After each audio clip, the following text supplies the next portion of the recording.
জি বুশরা, আমি এখন দাঁড়িয়ে আছি মৌলভীবাজার শহরের পাশ দিয়ে বয়ে যাওয়া মনু নদীর তীরে। এই নদীটি গত দুদিন তিন আগে একদম ভয়ঙ্কর রূপ ধারণ করেছিল।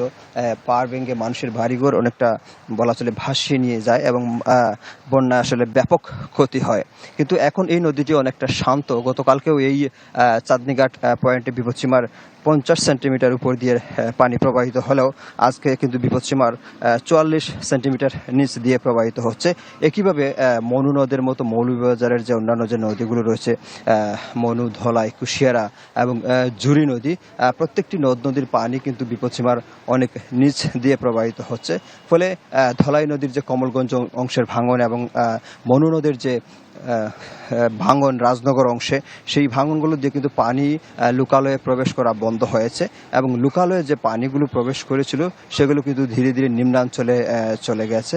বিশেষ করে রাজনগর এলাকার যে পানিগুলো সেগুলো আসলে কাওয়াদিঘি হাওরে গিয়ে সেখানে জমা হয়েছে এবং ধীরে ধীরে কাওয়াদিঘি হাওরে কিন্তু জলে টইটম্বুর হচ্ছে এবং সেখানে হাওরে কিন্তু পানি বৃদ্ধি পাচ্ছে। তো এই বন্যা পরিস্থিতির সময়ে যে আমরা দেখেছি প্রশাসনের পক্ষ থেকে শুকনো খাবার বিতরণ করা হয়েছে। এখন যদিও পানি অনেকটাই কমে গেছে বলা চলে, বন্যা পরিস্থিতির অনেকটা উন্নতি হয়েছে। আমরা দেখেছি যে প্রশাসনের পক্ষ থেকে চাল বিতরণ করা হচ্ছে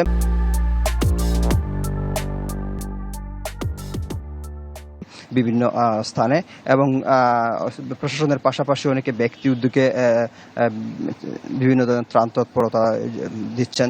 পাশাপাশি বিভিন্ন প্রতিষ্ঠানও এই ত্রাণ তৎপরতায় যুক্ত রয়েছেন। তবে আমরা যারা বন্যায় ক্ষতিগ্রস্ত মানুষ তাদের সাথে আলাপ করেছি, তারা আসলে জানিয়েছেন যে পরিমাণ ক্ষতি হয় এই বন্যায়, এই ক্ষতির কারণে আসলে তারা যে পরিমাণ সহায়তা পান সেই সহায়তা আসলে তাদের একদিন বা দুদিনও খাদ্যের যোগান হয় না, কিন্তু তাদের ক্ষতি হয়, অর্থনৈতিক ক্ষতি অনেক বেশি হয়। তাদের বাড়িঘর ভেঙে যায়, আসবাবপত্র ভেঙে যায় এবং ক্ষেতের ফসলও নষ্ট হয়, যার ফলে এই ক্ষতিটা তারা পুষিয়ে উঠতে পারেন না।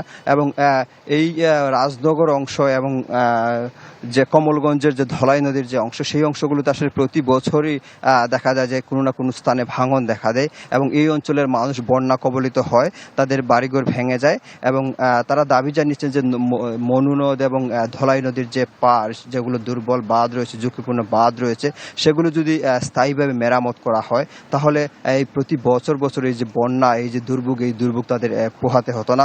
এবং আমরা এই বিষয়ে আসলে পানি উন্নয়ন বোর্ডের কর্মকর্তাদের সাথে আলাপ করেছিলাম এই সার্বিক পরিস্থিতি নিয়ে। তারা আমাদের জানিয়েছেন যে এই মনু নদ এবং অন্যান্য নদীতে এখন পর্যন্ত কোনো ঝুঁকি নেই। উজানের ঢল এবং বৃষ্টিপাত যদি আর না হয় তাহলে হয়তো বন্যা পরিস্থিতির ধীরে ধীরে উন্নতি হবে। বুশরা। রব, আপনাকে ধন্যবাদ। চলে যাচ্ছি নোয়াখালীতে, সেখানে আছেন আমাদের সহকর্মী হাসিব আল আমিন। হাসিব, জলাবদ্ধতার কি পরিস্থিতি দেখছেন? ত্রাণ সহায়তা পৌঁছাচ্ছে কিনা এলাকাগুলোতে? বুশরা, আসলে ত্রাণ সহায়তা পর্যাপ্ত নয়। আপনাকে যদি বলি, গত কয়েকদিনের টানা বর্ষণ এবং অতি জোয়ারের ফলে হাতিয়া উপজেলার প্রায় প্রতিটি ইউনিয়নের নিম্নাঞ্চল প্লাবিত হয়েছে। আমি এই মুহূর্তে অবস্থান করছি জাহাজমারা ইউনিয়নের বিরিবিরি গ্রামে। এখানে আরো আশ্রয় কেন্দ্র রয়েছে, স্থানীয় বাসিন্দারা রয়েছেন। কেউই কিন্তু এখন অবধি সরকারি কোনো সহায়তা পাননি। কোথাও হাঁটু পানি, কোথাও কোমর পানি, এবং এই পানিতে চলাচল করতে গিয়ে তারা অসুস্থ হয়ে পড়েছেন। বেশিরভাগেরই মাছের ঘের, ফসলি জমি, বীজতলা থেকে শুরু করে বিভিন্ন জিনিস সবই কিন্তু প্লাবিত হয়ে গেছে। মানুষজন বলছেন তারা তাদের যে দৈনন্দিন যে কার্যক্রম সেগুলো তারা করতে পারছেন না। এছাড়াও তাদের যে পরিবার পরিজনের সাথে যোগাযোগ করা, বিশুদ্ধ পানির সংকট তৈরি হয়েছে। এছাড়াও তাদের ভেতরে যে খাদ্য সংকট যেটা তৈরি হয়েছে সেটা বিপদ বড় আকারে ধারণ করেছে। তারা বলছেন যে কোনো কর্ম না করতে পারার কারণে নিম্ন আয়ের মানুষেরা ভোগান্তির ভিতরে পড়েছেন। বিশেষ করে এই যারা আশ্রয় কেন্দ্রে থাকেন তারা এই ক্ষেত্রে বেশি ভোগান্তির ভিতরে পড়েছেন। হাতিয়ার আমরা উপজেলা প্রশাসনের সাথে কথা বলেছি, তারা বলছেন তারা বেশ কিছু জায়গায় সরকারি সহায়তা পৌঁছে দিয়েছে, এছাড়া বেসরকারি ভাবে সামাজিক সংগঠন পৌঁছে দিয়েছে, কিন্তু সেগুলো পর্যাপ্ত নয়। কোথায় কোথায় পৌঁছে দেওয়া হয়েছে এবং সেই সংখ্যা মানুষের যে চাহিদা সেই তুলনায় খুবই কম। যে রাস্তাগুলো রয়েছে সেগুলো কর্দমাক্ত এবং সেখান থেকে হাঁটতে গিয়ে অসুস্থ মানুষ আরো বেশি অসুস্থ হয়ে পড়ছেন। মানুষজনের দুর্ঘটনা ঘটছে, ফসলি জমি নষ্ট হয়ে যাওয়ার কারণে মানুষের যে দৈনন্দিন খাবার দাবারের সংকট তৈরি হয়েছে। মাছের ঘের থেকে শুরু করে মানুষজনের বিভিন্ন অসুবিধা তৈরি হচ্ছে। আমরা একটু একজন স্থানীয় বাসিন্দার সাথে কথা বলবো, আসলে এই এলাকাতে কি ধরনের ভোগান্তির ভিতরে পড়ছে মানুষজন, একটু যদি বলতেন। বিসমিল্লাহির রহমানির রহিম। আসসালামু আলাইকুম। এটা আমাদের জাহাজমারা ইউনিয়ন বিড়বিড়ি ওয়ার্ড। আজকে দীর্ঘ 5 দিন পর্যন্ত পানির অবস্থা খুবই খারাপ। আমরা কোনোভাবে কোনো সরকারি ত্রাণ সহযোগিতা পাই নাই। এখন আমাদের দিনমজুর ভাইরা ওনারা কোনো কাজ কাম করতে পারে না, ওনারা কোনো ওনাদের দিন চলতে পারতেছে না, ওনারা খুব কষ্টতে আছে। এখানে আরেকজন বাসিন্দা আছেন, আমরা একটু বলবো। আশ্রয় কেন্দ্রে আপনি থাকেন সম্ভবত, সেখানে কি ধরনের ভোগান্তি এবং আপনারা কতটুকু পানির ভেতরে আছেন, কোনো সহায়তা পেয়েছেন কিনা? পানি মনে হয় 4 ফুট উপরে হয়ে গেছে, ঘরে দুয়ারে থাকতে না, ঘরে 4 ফুট পানি হয়ে গেছে, হদ নাই ঘাট নাই। বহুত ধরনের দরখাস্ত দিছি বুঝলে, হিয়ার আমরা হদ ঘাট কিছু করে দেন, আমরা বহুত কষ্ট করি হলাইন চালু মেলা নানা আমরা সমস্যা করি। অসুখ বিসুখ কেমন হচ্ছে এবং বিশুদ্ধ পানির সংকট পড়েছেন কিনা আমরা যদি একটু জানতে চাই। আপনাদের এখানে বিশুদ্ধ পানির সংকট আছে কিনা, ও কি ধরনের ভোগান্তি? হানি তো কষ্ট, হানি 4 ফিট হানি হয়েছে। এই দিয়া হলান চাইলে বহুত কষ্ট করি। কর্মজীবী মানুষ আছেন, একজন রিক্সা চালক আছেন, আমরা একটু তার কাছে জানতে চাইবো আপনারা কি ধরনের ভোগান্তির ভিতরে পড়ছেন? আমরা ভোগান্তির মধ্যে আছি, রাস্তাঘাট ডুবে গেছে, আমরা কোনো ভাড়া টাড়া লই যাইতে পারি না। যে কোনান দিয়ে যাই হিয়ান দিয়ে রাস্তা ভাঙি গেছে, কোনান দিয়ে হানি ডুবি রয়েছে, জিয়ানে খাই হিয়ানে খাই। এই 10টি যে জায়গা 500 টাকা মারতাম সেই জায়গা তখন 200 টাকা মারি, 150 টাকা মারি, কোন রকম ভাবে বউ হচ্ছিল বাথরুম গাইতেছে। যেমনটা শুনছিলেন, সবাই বলছেন মূলত তারা ভোগান্তির ভেতরে আছেন এবং এই ভোগান্তি কবে নাগাদ শেষ হবে সেটাই এখন দেখার বিষয়। হাসিব, আপনাকে ধন্যবাদ। এদিকে রাজধানীর বিজয় সরণিতে আছেন আমাদের সহকর্মী মুহাজির হক। মুহাজির, কি অবস্থা দেখছেন? সারা রাত টানা বর্ষণের পর এখনো বৃষ্টি অব্যাহত আছে, রাস্তাঘাটের কি অবস্থা, জনদুর্ভোগ কেমন?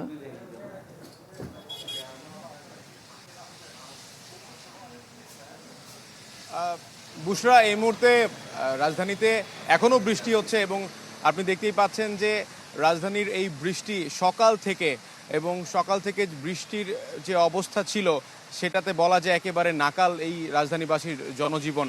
আমি বিজয় সরণি মোড় থেকে একটু এগিয়ে তেজকুনি পাড়ার কথাই যদি বলি, আমার সামনেই তেজকুনি পাড়ার এলাকার বাসিন্দারা, তারা আমাদেরকে, আমরা যখন আসি তখনই বলছিলেন বারবার যে এই ভোগান্তি আপনারা তুলে ধরেন, আমরা আর কত এই ভোগান্তির শিকার হব।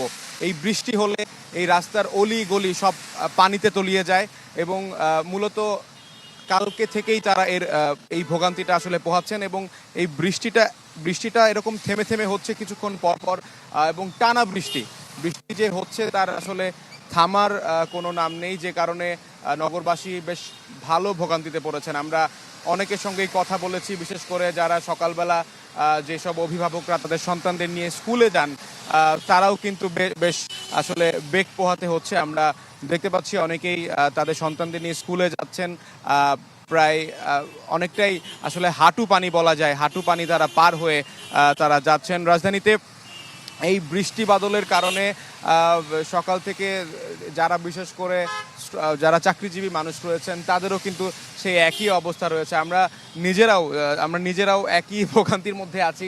যেমন বৃষ্টির সাথে কিছুটা বাতাসও লক্ষ্য করা যাচ্ছে, যে কারণে আসলে যারা রয়েছেন আশেপাশের মানুষজন, তারাও আসলে বেশ ভোগান্তিতে পড়েছেন।